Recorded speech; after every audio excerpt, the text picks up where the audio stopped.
মক্কার মসজিদকে, কাবাকে আল্লাহ সুবহানাহু ওয়া তাআলা মসজিদে হারাম বলতেছেন। মদিনার মসজিদকে হাদিসে হারাম বলা হয়েছে, মদিনাকে হারাম বলা হয়েছে। এখন প্রশ্ন হলো, নিষিদ্ধ কাজ, খারাপ কাজকে হারাম বলে, তাহলে মক্কার মসজিদ, মদিনার মসজিদ এটা তো খারাপ না, এগুলোর আল্লাহ তাআলা কেন হারাম বললেন, নবী সাল্লাল্লাহু আলাইহি ওয়াসাল্লাম কেন হারাম বললেন? প্রশ্নটা হলো এটা। এই প্রশ্নের উত্তর হলো, হারাম শব্দের আসল অর্থ হলো সম্মানিত। হারামিম এই মূল ধাতুতে যেই অর্থটা আসে সেটার মূল অর্থটা কি?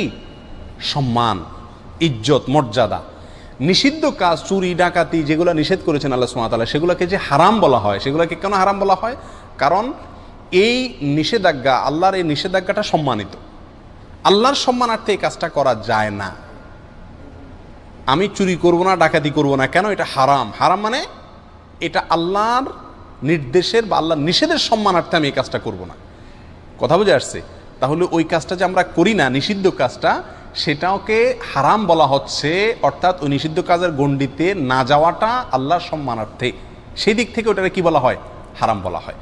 হারামকে যে হারাম বলা হয়, সেখানে হারামের সরাসরি অর্থটা চলে আসে, অর্থাৎ হারাম মানে সম্মানিত।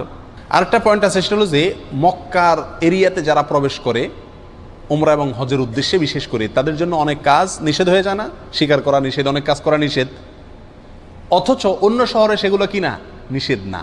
যেহেতু এই শহরে অনেক কাজ নিষেধ, সেই জন্য এটাকে হারাম বলা হয়। হারামের আরেকটা ব্যাখ্যা এটাও। আবার এই শহরে নিষিদ্ধ কাজ করলে, মদিনায় নিষিদ্ধ কাজ করলে, মক্কাতে হারাম কাজ করলে, সেটা অন্য শহরে হারাম কাজ করলে তার চাইতে আরও জঘন্য অপরাধ।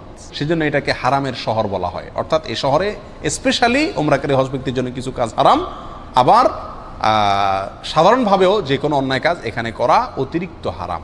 সেদিক থেকে তাকেও হারাম বলা হতে পারে।